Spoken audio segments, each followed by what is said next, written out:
every child we comfort. And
యేసుక్రీస్తు నామములో మీ అందరికీ నా హృదయపూర్వక వందనాలు.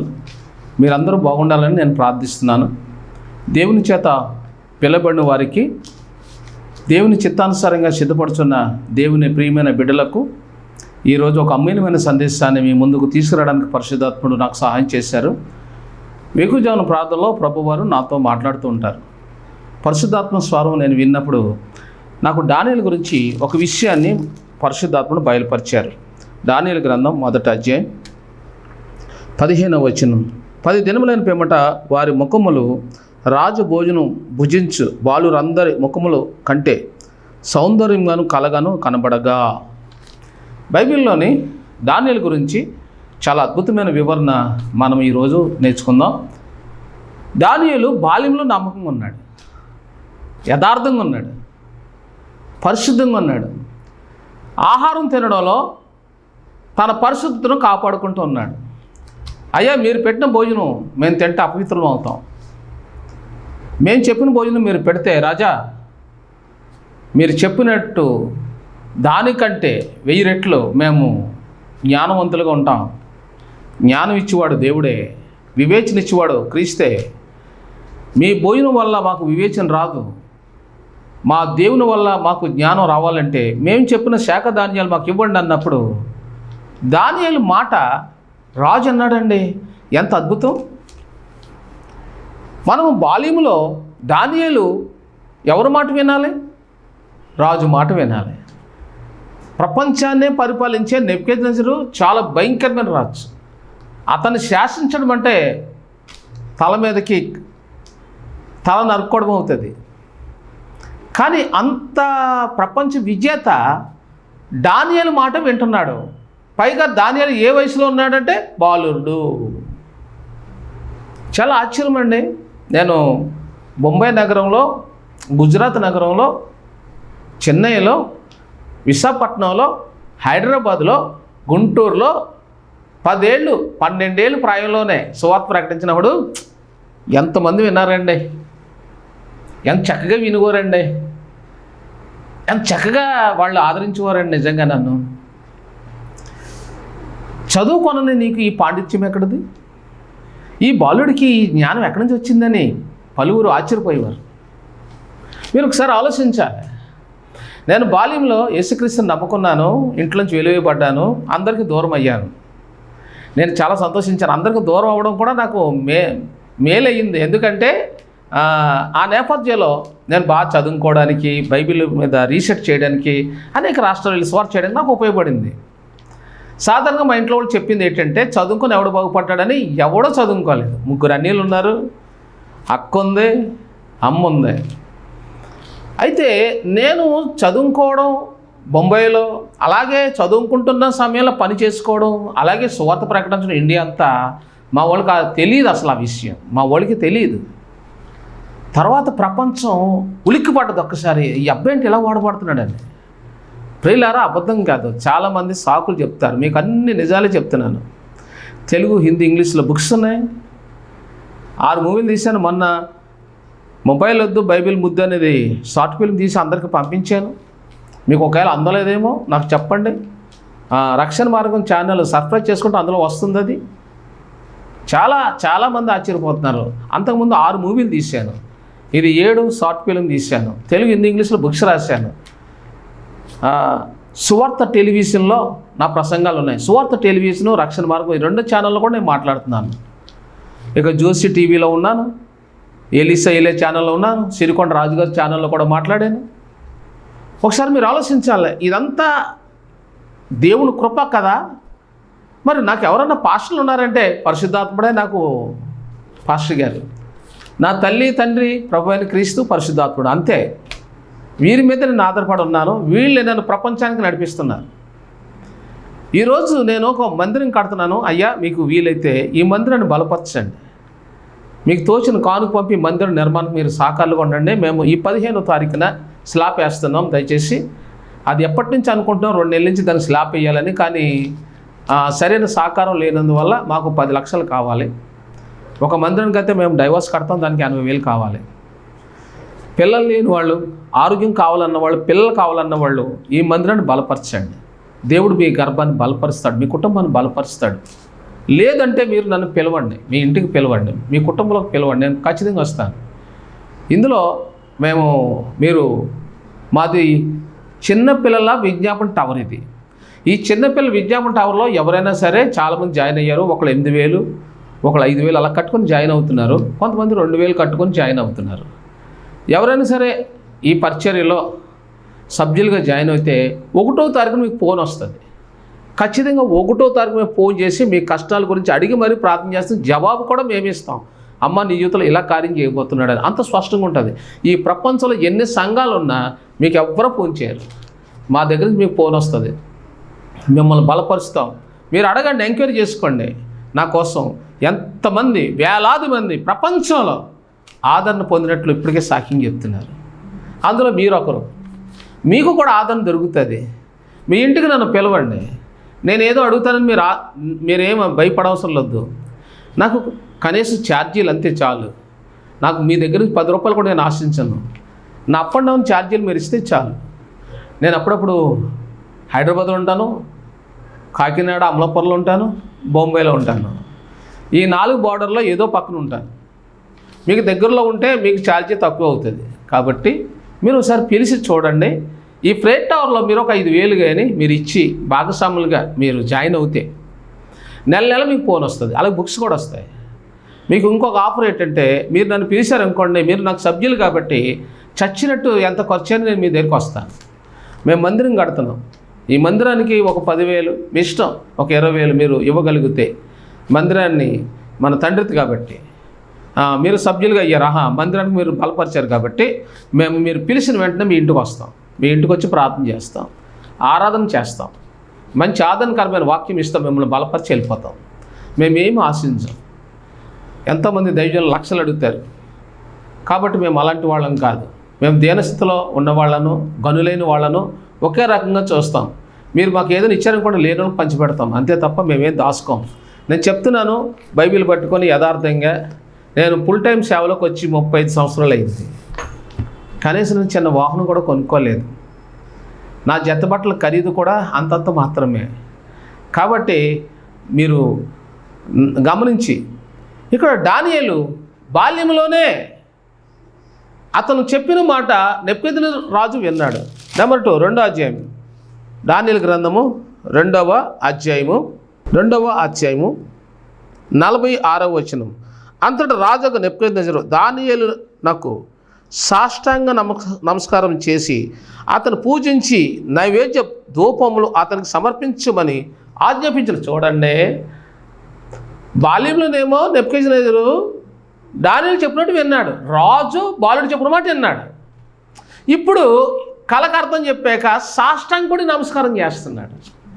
ఇక 3వ అధ్యాయంలోకి వెళ్తే, షడ్రక్ మేషక్ అబేద్నెగోయని వీరి దేవుడు పూజార్హుడు, 3వ అధ్యాయం దానియేలు గ్రంథం 28వ వచనం చూడండి. ఇప్పుడు మనము ఎంత ప్రశంసిస్తున్నారో చూడండి. 6వ అధ్యాయము దానియేలు గ్రంథం 10వ ఇట్టి శాసనం సంతకం చేయబడని దానియేలు తెలుసుకొని నన్ను అతడు తన ఇంటికి వెళ్ళి యథాప్రకారంగా అనుదినము ముమ్మారు మోకాళ్ళుని తన ఇంటి పైగది కిటికీలు యెరూషలేము తట్టునకు తెరబడి ఉండగా తన దేవునికి ప్రార్థన చేయించు ఆయనను స్తుతించుచూ వచ్చాను. ఎంత అద్భుతమైన మాట అండి. ఇతను సింహం గుహలోకి వెళ్ళిపోతున్నాడని తెలుసు. దానియేలు బాలుడుగా ఉన్నప్పుడు శ్రమ వచ్చింది, అందులో నిలబడ్డాడు. చివరికి రాజు దానియేలు చెప్పిన మాట విన్నాడు. ఇప్పుడు యవ్వన దశలో కూడా నమ్మకంగా ఉన్నాడు దానియేలు. అతను దర్శనానికి అర్థం చెప్పాడు, సాక్ష్యం పడ్డాడు. అంటే తన సాక్ష్యాన్ని బాల్యంలో కాపాడుకున్నాడు, యవ్వన దశలో కాపాడుకున్నాడు. ఇప్పుడు వృద్ధాప్యంలోకి వచ్చేసాడు, సింహం బోన్లోకి వెళ్ళాడు. అక్కడ కూడా తన సాక్ష్యాన్ని కాపాడుకున్నాడు. అక్కడ కూడా రాజు ప్రశంసిస్తూ ఉన్నాడు. చూడండి, ఇక్కడ దర్యావేషు రాజులు ఎంతమంది మారారు? దానియేలు ఒక్కడే రాజుగారి కోటలో ఉన్నాడు. నెబుకద్నెజరు చనిపోయాడు, బెల్షస్సరు చనిపోయాడు. ఇప్పుడు దర్యావేషు వచ్చాడు. దర్యావేషు ఏమంటున్నాడు? దర్యావేషుకు కూడా ఈయనంటే అభిమానమే. దానియేలుకి ఎవరు సపోర్ట్ చేశారు? ఫస్ట్ నెబుకద్నెజరు సపోర్ట్ చేశాడు. కానీ బెల్షస్సరు నమ్మలేదు కాబట్టి చచ్చిపోయాడు. నమ్మితే బ్రతుకును, నమ్మలేదు. దైవజనుడు చెప్పిన మాట వినలేదు. చాలామంది ఈ దినాల్లో దైవజనుడు చెప్పిన మాట వినట్లేదు, వాళ్ళు చెప్పిన మాట వినాలంటున్నారు. అందుకనే లేనిపోయిన మాయ రోగాలు తెచ్చుకుంటున్నారు. సంతానహీనులు, రోగులు, అప్పులు, కష్టాలు, అవమానాలు, పరస్పర ఎన్నో కష్టాలు. ఎందుకో తెలుసా? దానియేలు మాట నెబుకద్నెజరు విన్నాడు, దానియేలు మాట బెల్షస్సరు వినలేదు, చచ్చిపోయాడు. ఎలీషా చెప్పిన మాట నయమాను విన్నాడు, ఇన్నట్టు నటించాడు, మూతి ముడుచుకొని పడుకున్నాడు. అప్పుడు ఎలాగున్నాడు? రోగిగానే ఉన్నాడు. కొంతమంది వెళ్ళి చెప్పి, దైవజనుడు ఏదన్నా పలానా కార్యం చేయండి, చేయవా? అంతకంటే ఇది మేలు కదా, వెళ్ళి 7 సార్లు వెళ్ళి ములుగు యోర్దానులో అంటే అది సులువే కదా అన్నారు. అప్పుడు నిజమే కదా అని మనసు మార్చుకొని ఎలీషా చెప్పినట్టు ముందు వినలేదు, రోగిగా ఉన్నాడు. విన్నాక స్వస్థ పొందుకున్నాడు. మేము అందుకనే చాలామందికి సలహా చెప్తుంటాం, అమ్మ నీకు మంచి స్వస్థ వస్తుంది, నీకు సంతానం ఇస్తాడు, ఆరోగ్యం ఇస్తాడు, మీ జీవితాన్ని బాగు చేస్తాడు. ఒక 20, 30, 40, 50 వేలు అయితే అవునే ఖర్చు పెట్టుకో, 10 మందికి 20 మందికి బట్టలు పంచిపెట్టుకో. దేవుడు నీకు సంతానం ఇస్తాడు, నీ కుటుంబాన్ని బాగు చేస్తాడు, చీకటి తోలేస్తాడు, ఆరోగ్యం ఇస్తాడంటే నమ్మరండి. వచ్చిన కష్టం ఏంటంటే నమ్మరు మా మాట. బైబిల్లోనూ వాక్యం చెప్తున్నాను నేను. వాళ్ళకి మీకు తేడా కదండి అంటే వాళ్ళకి మాకు తేడే, కానీ వాక్యం చెప్తున్నాను కదా నేను. వాళ్ళకి పిలుపు ఉంది, నాకు పిలుపు ఉంది. వాళ్ళు చెప్పిన మాట వాళ్ళు విన్నారు, బాగుపడ్డారు. వెళ్ళలేని వాళ్ళు పోయారు. ఇప్పుడు నీకు మేము చెప్తున్నాం, నువ్వు కూడా బెల్షస్సరులాగా ఉంటావా, నెబుకద్నెజరులాగా ఉంటావా, లేక దర్యావేషులాగా ఉంటావా? చూడండి, దర్యావేషు ఏమంటున్నాడు? దానియేలు గ్రంథం 6వ అధ్యాయం 19వ తెల్లవారుజామున రాజు వేగిరమే లేచి సింహం గుహ దగ్గరికి త్వరపడిపోయాను. అతడు గుహ దగ్గరకు రాగానే దుఃఖ స్వరముతో దానియేలు పిలిచి, జీవం గల దేవుని సేవకుడు అయిన దానియేలు, నిత్యం నీవు సేవించుచున్న నీ దేవుడు నిన్ను రక్షింపగలిగినా అని అతన్ని అడిగాను. దేవుడు నేను రక్షింపగలిగినని అతన్ని అడిగాను. అందుకు దానియేలు, రాజు చిరకాలం జీవించుగాక, నేను నా దేవుని దృష్టికి నిర్దోషిగా కనబడుతాను గనుక ఆయన తన దూతను పంపించి సింహాలు నాకు ఏ హాని చేయకుండా వాటి నోళ్ళు మూయించిన. దేవుని స్తోత్రం. ఏమంటే మీ వీధిలో మీ పక్కన వాళ్ళు నీ నత్వం తిడుతున్నారు, వాళ్ళు నోరులు ఎందుకు మూయించడం లేదు దేవుడు? నీ భర్త నోరు మూయించడం లేదు దేవుడు, మీ అత్తగారు నోరు మూయించడం లేదు దేవుడు, రోగాలని సైతాన్ని నోరు మూయించడం లేదు దేవుడు. ఎందుకో తెలుసా? రోగాలు నీ మీద టార్చర్ పెడుతున్నాయి, అవమానాలు నీ మీద టార్చర్ పెడుతున్నాయి, కష్టాలు, ఆర్థిక ఇబ్బందులు, రోగాలు, అవమానాలు, కన్నీళ్ళు ఇవన్నీ నీ మీద దాడి చేస్తున్నాయి. అంటే మీకు బుద్ధి ఉండదా? మీకు జ్ఞానం లేదమ్మా? నీకు జ్ఞానం ఉన్నదానివైతే దానియేలు సింహాలు నోర్లు మూయించాడు దేవుడు. అంటే ఎందుకని? నమ్మకంగా ఉన్నాడు, ప్రార్థనలో దేవుని దృష్టిలో నమ్మకంగా ఉన్నాడు. అందుకని ఈ దైవజనుడు దేవుడు కాపాడాడు. సింహాలంటే మరణం నోరే మూయించాడు, వ్యాధుల నోర్లు మూయించినోడు. ఇతనికి ఎంతమంది శత్రువులు ఉన్నారు? ఈ శత్రువులంతా ఎక్కడికి వచ్చారు? ఇప్పుడు దానియేలు బయటకు వచ్చాడు, శత్రువులు సింహం గుహలోకి వెళ్ళి చచ్చిపోయారు. అంటే అర్థం ఏంటంటే మరణమే మరణించింది. మరణ శాసనం తెచ్చిన వాళ్ళు, మానసిక కృంగతీసిన వాళ్ళు ఏమయ్యారు? కంటి చూపు లేకుండా, కనుమేర ఎక్కడ కనబడకుండా వాళ్ళు లేకుండా అయిపోయారు. ఇప్పుడు దానియేలు నిందించే వాళ్ళు ఎవ్వరూ లేరు. నీ జీవితంలో నిందించే వాళ్ళు ఉన్నారు కదా, శ్రమలు ఉన్నాయి కదా, కష్టాలు ఉన్నాయి కదా, ఒక మంచి పని చేయి. నీ ఇంట్లో ఆరాధన చేయి. నీ ఇంట్లో ఒక దైవజనుడిని పిలిచి ఆరాధన చేయించుకో. 7 వారాలు 12 నెలలు, నెలకు ఒకసారైనా ఆరాధన చేయించుకో. నీకు ఇంకా సపోర్ట్ కావాలంటే నాకు ఫోన్ చేయి, నేను మంచి సలహా ఇస్తాను నీకు. నిజం, యథార్థంగా చెప్తాను, మంచి సలహా ఇస్తాను. మీ దైవజనులు పిలిచి 7 ఆరాధనలు పెట్టు. దైవజనులు మంచి అభిషేకంలో దైవజనులు ఆరాధన చేస్తే నీ సమస్య నుంచి బయటపడతావు. ఇతను చూడండి ఏమంటున్నాడు రాజు, జీవం గల దేవుని సేవకుడైన దానియేలు. ఎవరికి దుఃఖం? రాజు దుఃఖపడుతున్నాడు. అంటే రాజు దానియేలు చెప్పిన మాట వింటున్నాడు. ఇక్కడ దానియేలు చెప్పిన మాట పార్షిక్ కోరేసి విన్నాడు, నెబుకద్నెజరు విన్నాడు, దర్యావేసు విన్నాడు. వినలేని దర్యావేసు ఒక్కడే చచ్చిపోయాడు. నీ జీవితంలో దేవుని ఆశీర్వాదం నువ్వు చూడాలనుకుంటే, మేలు పొందాలనుకుంటే యోసేపు చెప్పిన మాట ఎవరున్నారు? ఐగుప్తిలో ఫరో రాజే విన్నాడు. యోసేపు శాసించాడు, ఫరో చెప్పింది ఫరో విన్నాడు. శాసించింది ఎవరు? యోసేపు. విన్నది ఎవరు? ఫరో రాజు. ఇప్పుడు శాసించింది ఎవరు? బాలుడుగా ఉన్నప్పుడు దానియేలు. నెబుకద్నెజరు విన్నాడు. ఎవరి దశకు వచ్చాడు? దానియేలు. అప్పటికి ఇంకా నెబుకద్నెజరు రాజు బ్రతికే ఉన్నాడు. అప్పుడు కూడా సాష్టాంగపడి నమస్కారం చేసి దానియేలు శాసించింది రెండోసారి అతను అమలు చేశాడు. ఇప్పుడు కోరేసు రాజు వచ్చాడు. ఇది కూడా ఇప్పుడు దర్యావేసు వచ్చాడు. దర్యావేసు కూడా ఎలాగైనా సరే దానియేలుని తప్పించాలి, రక్షించాలనుకుంటున్నాడు. ఎందుకో తెలుసా? దానియేలు ఎవరి మీద ఆధారపడ్డాడు? దేవుని మీద ఆధారపడ్డాడు. దేవుడు రాజు మనసును మార్చాడు. ఈరోజు నువ్వు దైవజనుడి మాట వింటే నీ భర్తను దేవుడు మారుతాడు. నీ గర్భసంచిలో బిడ్డను పెడతాడు ఆయన. ఒక కొడుకుని పెడతాడు. ఒక బిడ్డ తల్లి అవుతావు నువ్వు. దైవజనుడి మాట వినాలి. దైవజనుడు ఏం చెప్తున్నాడో నువ్వు వినాలి. దేవుడు ఏం చెప్తున్నాడో నువ్వు వినాలి. ముందు వాక్యం వినాలి. ఇక్కడ వాక్యం చెప్తున్నాను నేను. మీ ఇంట్లో ప్రతి నెల ఒకరోజు ఆరాధన పెట్టు. మీ పాస్టర్ గారితో చెప్పు, నన్ను పిలవమని చెప్పు, నేను వస్తాను. మీ ఇంట్లో ఆరాధన చేస్తాం మేము. నీ కుటుంబం మధ్యన ఆరాధన చేస్తాం. మా పాస్టర్ గారు రారండి, అయితే మేము వస్తాం. నీకు ఇష్టమైతే ఛార్జీలు మీరే భరించాలి. మరి మాకు కానుకలు ఏమొద్దు. నేను బొంబాయిలో ఉంటే ఛార్జ్ ఎక్కువ పడుతుంది. మీరు హైదరాబాద్లో ఉంటున్నారా? పర్వాలేదు, ఛార్జీ తక్కువ పడుతుంది. నేను దయచేసి ఒక 10,000 20,000 ఖర్చు పెట్టడానికి, ఒక 50,000 ఖర్చు పెట్టడానికి వెనకాడకు. నీ జీవితంలో దేవుడు గొప్ప కార్యం నువ్వు చూస్తావు. అప్పుడు దానియేలుతో ఉన్న దేవుడు ఇప్పుడు నీ మధ్యన కూడా ఉండాలనుకుంటే ఈ వాక్యము జాగ్రత్తగా విను. యేసుక్రీస్తే నా గురి అనే భావన నీకుంటే దేవుడు తప్పకుండా నీకు సహాయం చేస్తాడు. ఈ బైబిల్లోని గలతీ 1:6 క్రీస్తు కృపను బట్టి మిమ్మును పిలిచిన వానిని విడిచి భిన్నమైన సువార్త తట్టుకు మీరు ఇంత త్వరగా తిరిగిపోవుట చూడగా నాకు ఆశ్చర్యమగుచున్నది. చూసారా? మీరు దేవుళ్ళలోనే ఉన్నారు కానీ తప్పిపోయారు. ఎలా తప్పిపోయారు? నేను చెప్పిన మాట మీరు వినడం లేదు, నేను చెప్పినట్టు మీరు చేయడం లేదు.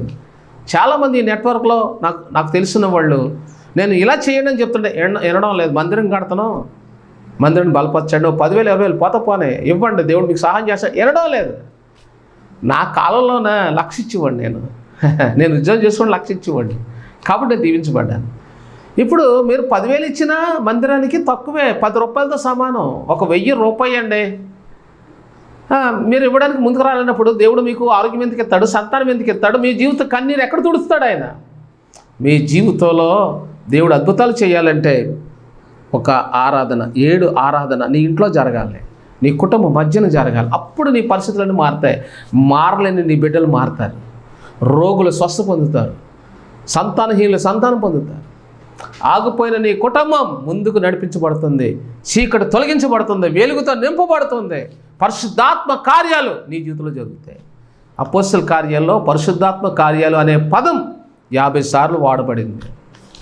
వాళ్ళు శ్రమల్లోనే విస్తరించారు, కష్టాల్లోనే అద్భుత కార్యాలు చవి చూశారు. సహోదరి, ఈరోజు క్రీస్తు నీకు గురిగా ఉంటే నా మాట విను. ఈ వాక్యం ద్వారాగా నీ హృదయాన్ని చక్కబెట్టుకో.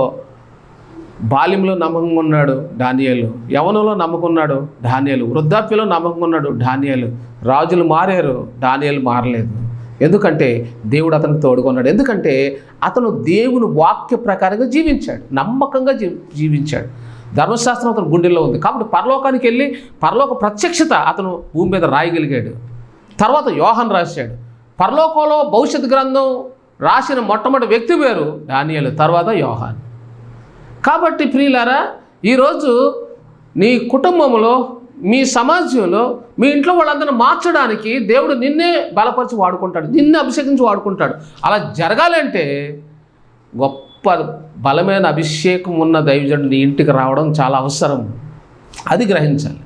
ఒక మంచి అభిషేక్తుడు, బలమైన సేవకుడు, బలమైన అభిషేకం ఉన్నవాడు, పరిశుద్ధాత్మ ప్రేరణ ఉన్నవాడు, దేవుని చేత పంపబడినవాడు, దేవుడి చేత పిలబడినవాడు నీ ఇంట్లో అడుగు పెడితే, ఎలీషా సినిమరాల ఇంట్లో అడుగు పెడితే ఏం సంపాదించింది? కొడుకును సంపాదించుకుంది. చచ్చిపోయిన కొడుకును కూడా బ్రతికించుకుంది. చూసారా, ఇంటికి ఆహ్వానించింది. కొర్నేలు పేతుర్ని ఇంట్లోకి ఆహ్వానించాడు. ఏం జరిగింది? ఆ కుటుంబం రక్షించబడింది. తన బంధువులు, స్నేహితులు అందరూ రక్షణ పొందారు. నీ ఇంటిలో ప్రార్థన పెట్టే అనుభవం నీకు ఉండాలి. అది రావాలి. అది వచ్చినప్పుడు నీ జీవితం మహిమగా మార్చబడుతుంది, వెలుగుతో నింపబడుతుంది. అలాంటి కృప దేవుడు నీకు ఇవ్వాలని నేను ఈ వాక్యం ద్వారా మీతో మరి మాట్లాడుతూ ఉన్నాను. కాబట్టి ప్రియులారా, ఈరోజు ఈ వాక్యం వింటున్న నీ జీవితంలో మరి ఫిలిప్పీ 4:8 ఎలాగుంది? ఏవి రమ్యమైనవో, ఏవి ఖ్యాతి గలవో వాటి మీద ధ్యానం ఉంచుకొనుడి, ఏవి మంచిదో వాటినే మీరు పాటించండి, అప్పుడు మీకు మేలు జరుగుతుంది అని చెప్తున్నాడు. ఫిలిప్పీ 2:3 వినయమైన మనస్సు గలవారై ఒకరితో ఒకడు తనకంటే ఒకడు యోగ్యుడని ఎంచుచు. ఒకరికంటే ఒకరిని ఘనంగా ఎంచుకోవాలి. మీ ఇంట్లో వాళ్ళందరినీ క్షమించండి, అందరిని ప్రేమించండి, అందరితో సమాధానంగా ఉండండి. మీరు కోరిన సమాధానం, ఆదరణ మీకు కలగాలంటే పరిశుద్ధాత్మ రావాలి. పరిశుద్ధాత్మని ఇంట్లోకి వచ్చి నివాసం పెట్టాలంటే బలమైన అభిషేకం ఉన్న దైవజనుడు వచ్చి మీ ఇంట్లో మీ అందరితో కలిసి ఆరాధన చేశాడు అనుకోండి, అప్పుడు నిజమైన సమాధానం మీకు వస్తుంది. అలాంటి కృప దేవుడు మీకు అనుగ్రహించిన గాక. మీ సమస్య ఏదైనా నాకు తెలియచేయండి, నేను తప్పకుండా ప్రార్థన చేస్తాను. మీరు ఆహ్వానిస్తే నేను రావడానికి ఎప్పుడు సిద్ధమే. దేవుడు మిమ్మల్ని దీవించండి. పరిశుద్ధుడా, ఈ వాక్యం వింటున్న బిడ్డలు దీవించండి, ఈ కుటుంబాలు ఆశ్రయించండి. క్రీస్తే నా గురి అనే ఈ వాక్యం అందరినీ నీ సన్నిధికి చేరుస్తున్నాను. మీరు కన్నీరు నాచి మార్చండి, బలపరచండి. యేసుక్రీస్తు నామములో ప్రార్థిస్తున్నాం తండ్రి, ఆమేన్. వందనాలు. కలతో కలసి సైరాపులలో విలసి దూతలతో కలసి సైరాపులలో నిలచి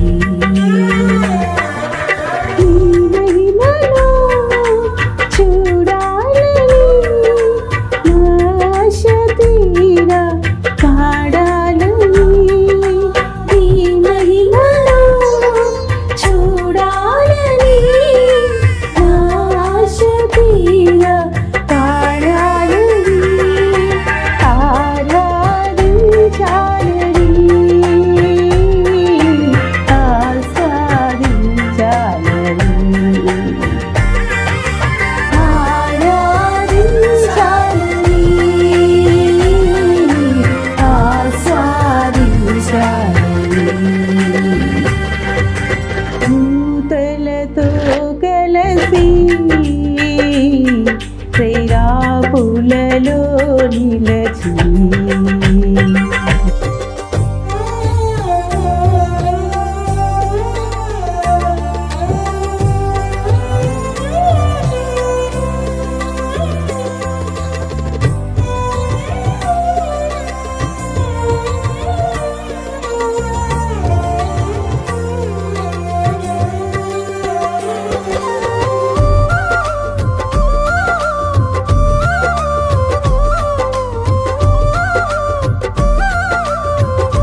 ఆశీనుడ వై ప్రభు నీ వందగా.